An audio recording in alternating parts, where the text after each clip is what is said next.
Then I wanted very much to follow in that path. They really practiced poverty.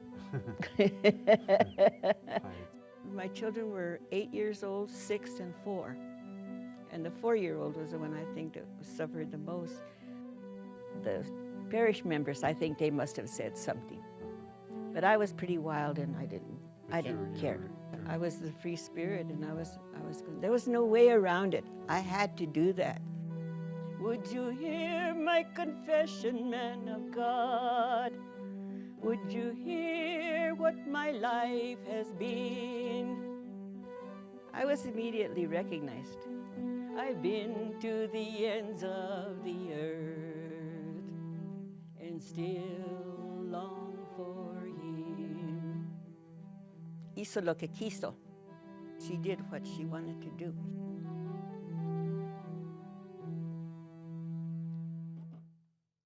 I was born in the San Luis Valley of southern Colorado, under Mount Blanca. And we had a huge ranch there, and we had a huge family. I'm the youngest of 13. And I was given the responsibility by the ancestors to carry on the music. Tio Jose, Tia Luisita, my grandfather was a singer too. And my mother only went to the 3rd grade, but she saw to it that I was educated and that I took piano lessons. So when the Benedictine nuns came to Capulin, that's when we took lessons from them and paid them with a gallon of milk. And I would go around to the kitchen where Sister Alfonso was washing the bucket so we could use it again. And I noticed how holy they were and how clean everything was. And then I wanted very much to follow in that path, you know. That's, I want to be holy. I don't always make it, but anyway. You look very regal and very appealing to you. Yes. The regalness of the nuns all dressed up. They were dressed up in their habits. And, yes. And very... They didn't go out, you know. They stayed in their convent except to go shopping. And then they would ask my mother, well, can Veronica go with us? See, they already had plans for me. You know, when you're a teenager, you don't like to be driving nuns around. Okay. I was 18 and then I left when I was 28. My goodness. Did it go by fast or did it seem like time went on? Or Well, it was very structured. Very structured. So. You got up at 4 o'clock, you dressed quickly, you said your little prayers when you put on your clothes, you know. Okay. We had underclothes that were like bloomers, you know, and T-shirts. So when you were doing the laundry, you looked and saw who had holes in their T-shirt. They really practiced poverty. You'd see the college girls, and they were all preppy, you know, they were dressed properly. But you had to observe your vows of piety and... Poverty, yeah. Chastity, and obedience. Poverty, chastity. They didn't soften it in this day, like today it's softened. But in those days, it was poverty, chastity, and obedience. And I systematically stay out of the world now because I maintain a certain peace. Well, that's what you're taught. You're taught silence. You're taught a lot of silence. The Buddhist nuns, they can do that. They can leave for a while and go and have a family, or they can go and pray, the opposite. They have that setup. It's a little more loose. But the Roman Catholic Church doesn't operate that way. Once you leave, you left, and that's it. They don't...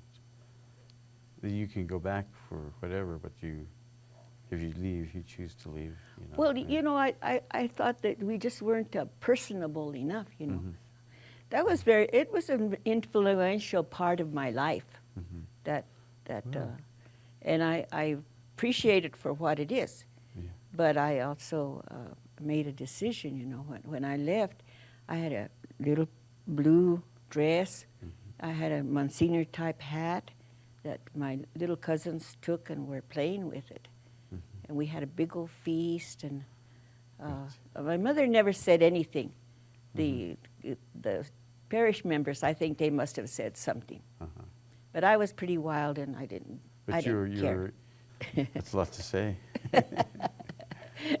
Well, I have the wanderlust. I like to travel.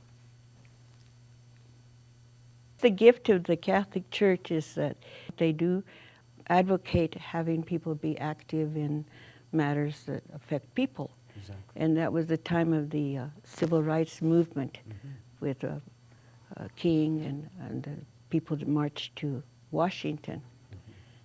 And I went to Chicago partly because I wasn't used to the world, so I went to what was safe, and we had a house right there in the ghetto, and we organized. Some of us were religious, and we were, like I keep saying, out of the world and had to be retrained. And when we returned to the Southwest, then we still continued with the town meetings to see little teeny places like Blaine, Kansas, you know, what were the issues in that little town. The symbol, the song that would express their little town. And then it allowed them to make changes. After your post-nunnery days, you decided to get married and have children and have a couple husbands, right, in your life? My biological clock was ticking, and so I proposed to my husband. He didn't want to get married, you know. He likes women, so he didn't want to get married. And I said, well, I think we should get married because that's what I'm used to, you know. My mom and dad, they lasted till the very end, you know. They used to in those days. Right. When did you start your music career? Was it right after you got out of the nunnery, or were you still recording when you were a nun, or you started recording? Well, you know, we sang every day, and I was in Scola, so we sang polyphonic music. Polyphonic. Not just the Gregorian. The Gregorian is Gregorian chants. very beautiful, but it's one line. And that's when I learned to play the organ. I learned, they knew I had musical inclinations. But the recording only happened after I was married and divorced and separated from my children. And we did all that when that was when your first 1981. CD. Oh, great. I was 44 years of age. I'm a late bloomer. By most standards, I'm a late bloomer. And people say, well, why did you take so long? I said, oh, don't even ask me. But as we have, it had to be that way. Right. We had to separate at that time. That marriage was good for having children. The second marriage was good for love. For love. And the third one was for money. For money. Okay. Well, we got three strikes. I don't know. Well, that's great. You have to be kind of sassy when you're an artist. Yeah, you want people to notice you, you know, I mean, or else they don't. It's like I tell my daughter, you want to tell me what to do, you pay me. And she's not paying me. To do what you want, yeah. So that's when I started with Una sieta antigua en mi patio. That one is a hit. Abuela de Noria is a hit too. What a waste of relationship it was on my husband. Was it? Did it go fast? I looked down into the Noria and I thought of you, you know, all of that romance. Yeah. It's romantic. Well, sometimes those kind of things stir us, you know. Yes. You have to go through tragedy in order to find happiness. Right. You did what you wanted to do, but you say that your children were a big influence in you in what they wanted you to do. How did that affect your music? Is that, like you were saying, that I'm going to do what I'm going to do, right. But you said you'd be so much happier if you had the full support of your children, you know, saying, well, let's help our mother, you know, reach her goals and things like that. Well, in the natural world, that doesn't happen. My children were 8 years old, 6, and 4. And the 4-year-old was the one I think that suffered the most. But ordinarily, you stay with your family, you know. You please your husband, you know. I would be expected to be the exemplary mother, and I wasn't that at all. Exemplary, yeah. It's a tough job, I'm sure. I was the free spirit, and I was going. There was no way around it. I had to do that. Right. You know, whether history judges me, well, que me juzguen, tú sabes. Yeah. Well, I'm sure you're a good mother and a good grandmother. And you, well, yeah. it teaches them to do what's in their destiny to do. They have your blood, so. Their destino. This one was written to my daughter. I have 2 sons and a daughter.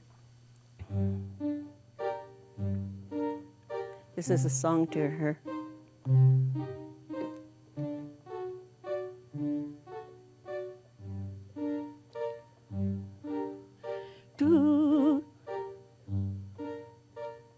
Tú eres mi agenda,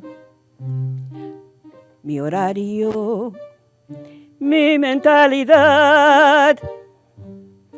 No aguanto tu delirio, pero eres mi agenda.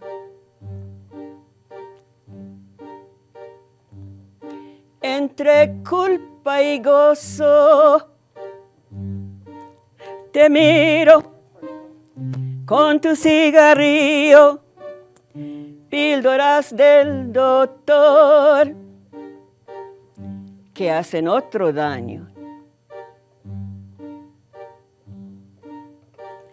At times you seem like a hardened criminal, but I know that's just an act to hide your hurt, your pain, your desperation.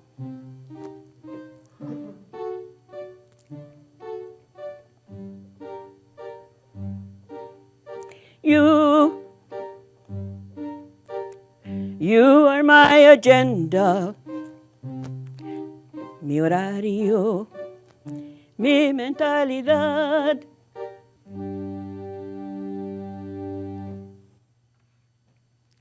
I was talking about the spirituality and the familiarity of your home, and how you said that you had seen a vision. Or can you tell us a little bit more of your It was a post-divorce.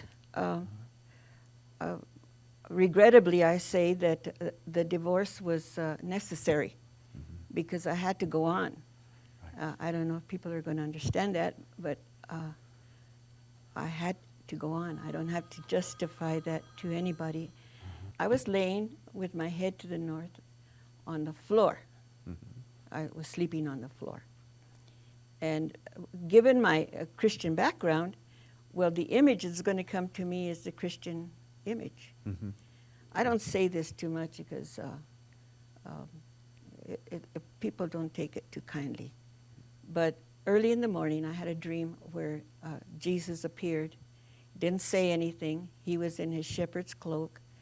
I thought, well, maybe if I'm quiet, he won't go away. But he did go away. What I learned from that was to be peaceful, to be at peace, to take that divorce, to take the separation from the children, and to go on. I'm still going on. We look forward, to working on your feature documentary now in the near future. It'll probably be called Hizo lo que quiso. Hizo lo quiso. That's the production company, or is that going to be the name of the film? She did what she wanted to do. She did what she wanted to do. And this is kind of a message to women that if you do that, you're going to pay the price for one thing, but it behooves us to put our 25 cents in too. And follow your dreams. Yeah. And you followed your dreams. I did.